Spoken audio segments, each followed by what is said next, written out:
Hi hello welcome back to మీ స్వర్ణశ్రీ. అందరూ ఎలా ఉన్నారండి? బాగున్నారా? మేమైతే చాలా చాలా బాగున్నాము.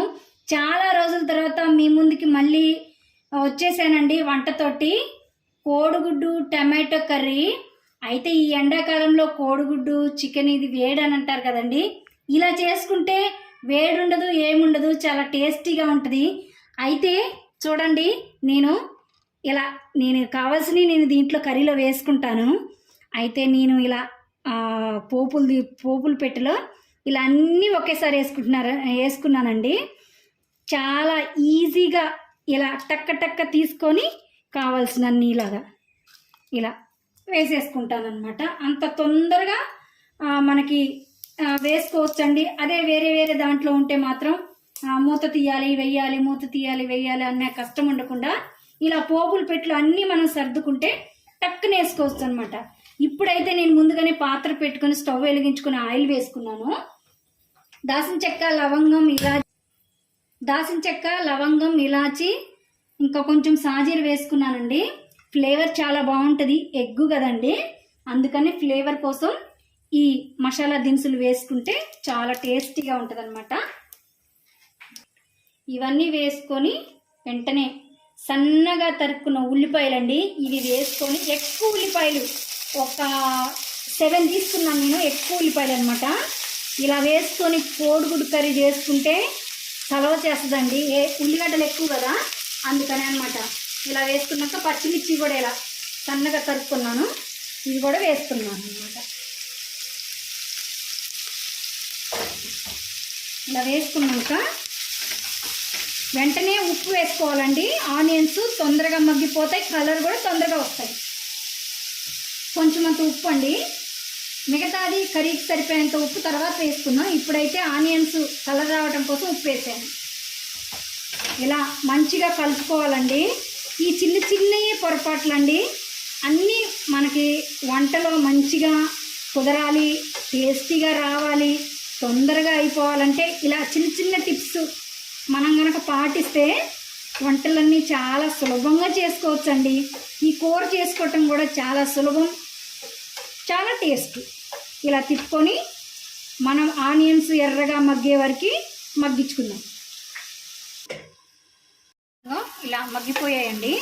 అయితే ఇలా కూర చేస్తుంటే గ్యాస్ అయిపోయిందని చెప్పేసి నేను కరెంటు పొయ్యి యూజ్ చేస్తున్నానండి.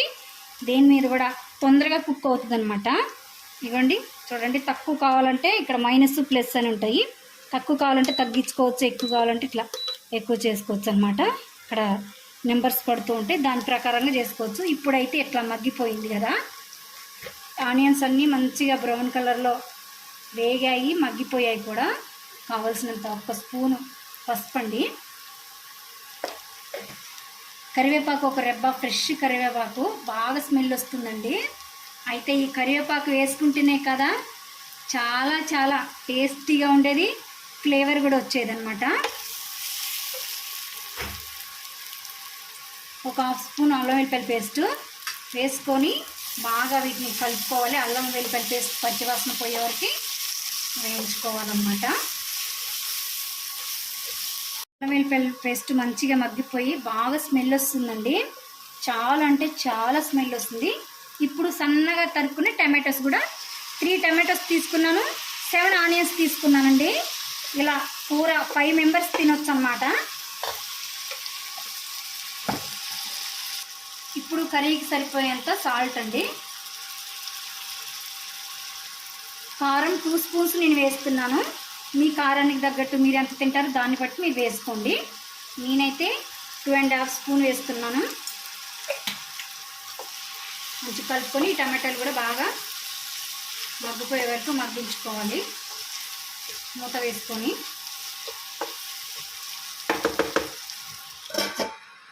ఇదిగోండి ఎగ్స్ అనమాట. మరి లోపల బయట అయితే మంచిగానే ఉన్నాయి కానీ మరి లోపల ఎలా ఉందో మనకు తెలియదు కదండి. అందుకని ఇలా వాటర్ ఎక్కువగా ఇలా బౌల్లో తీసుకొని ఇలా వేసుకోవాలండి. వేసుకుంటే ఇవి మునిగితే మాత్రం మంచి ఎగ్స్ అనమాట. మన ఫ్రెష్ ఎగ్స్ మనం యూస్ చేసుకోవచ్చు. ఇంకోటి కూడా చూద్దాం. నేను 3 ఎగ్స్ తీసుకున్నాను. ఇదిగోండి, ఇది కూడా లోపలికే ఉంది మంచిగా కిందకని. ఇది కూడా చూద్దాం ఒకసారి. చూడండి మంచిగా లోపల వాటరు మాత్రం ఇట్లా లోపల కానీ ఉంటే మాత్రం ఇలాగుంటే ఎగ్గు ఫ్రెష్ ఎగ్ అనమాట మనం యూజ్ చేసుకోవచ్చు. ఎందుకంటే నేను చూపిస్తున్నానండి, ఇలాగ తెలియకుండా దబక్క నేను కొట్టేసుకున్నాను ఒకసారి, అందుకని నాకు తెలుసు కాబట్టి నేను వండాను, ట్రై చేశాను కాబట్టి చూపిస్తున్నానండి, మీకు కూడా యూజ్ అవుతుందని చెప్పేసి. ఎప్పుడు ఎగ్ కూర వండుకున్నా కానీ ఇలా గుడ్డు కొట్టుకొని మనం ఇలా ఫ్రెష్గా కావో చూసుకొని మనం కర్రీకి యూజ్ చేసుకోవచ్చు అన్నమాట. మంచిగా టమాటా ముక్కలన్నీ మగ్గిపోయాయండి. ఇప్పుడు ఒక స్పూను ధనియాల పౌడర్, ఒక స్పూను కస్తూరి మేతి అండి. ఫ్లేవర్ మటుకు చాలా బాగుంటుంది. ముఖ్యంగా కస్తూరి మేతి వేసుకుంటే మన ఎగ్గు కర్రీలో స్మెల్ రాదండి. ఇలా బాగా కలుపుకొని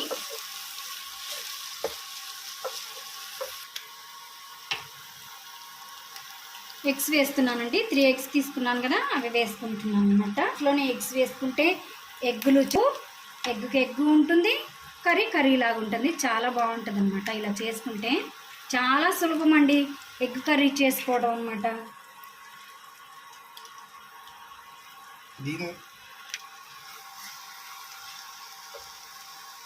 ఇలా గుడ్లు కదలకుండా గుడ్లు కావాలి, ముక్క కాకుండా అంటే మాత్రం ఇలా తిప్పేసుకోండి. లేదు నాకు కొంచెం అక్కడక్కడ కొంచెం గుడ్లుగా ఉండాలి, ఎక్కువ నాకు ఎగ్స్ కావాలంటే మీరు ఎక్కువ కూడా వేసుకోవచ్చండి. ఇలాగైతే ఎగ్స్ కదపకుండా ఒక 1 మినిట్ మూత పెట్టేద్దాం. మొత్తానికైతే ఇలా వచ్చిందండి కూర, చాలా బాగుంది. అయితే గుడ్లు ఉడికించుకునేటప్పుడు మూత వేయొద్దండి, మూత వేస్తే నీరు ఎక్కువగా వస్తుంది, అందుకని మూత వేయద్దు. కొంచెం కొత్తిమీర లాస్ట్, కొంచెం చాప్ చేసుకున్న పుదీనా అండి. నేను గరం మసాలా వేయలేదు, కానీ చాలా బాగుంటుంది అనమాట. స్మెల్ కూడా రాదు, నీచు స్మెల్. కోడిగుడ్డు వండుకునేటప్పుడు ఇలా వండుకుంటే మాత్రం చాలా టేస్టీగా ఉంటుంది, నీచు వాసన కూడా రాదనమాట. ఇంతేనండి కర్రీ. ఈ కర్రీ కనుక మీకు కూడా నచ్చినట్లయితే లైక్ చేయండి, సబ్స్క్రైబ్ చేసుకోండి, షేర్ చేయండి. మరొక వంటతోటి మళ్ళీ మీ ముందుకు నేను వస్తాను. మరి అంతవరకు బాయ్ అండి.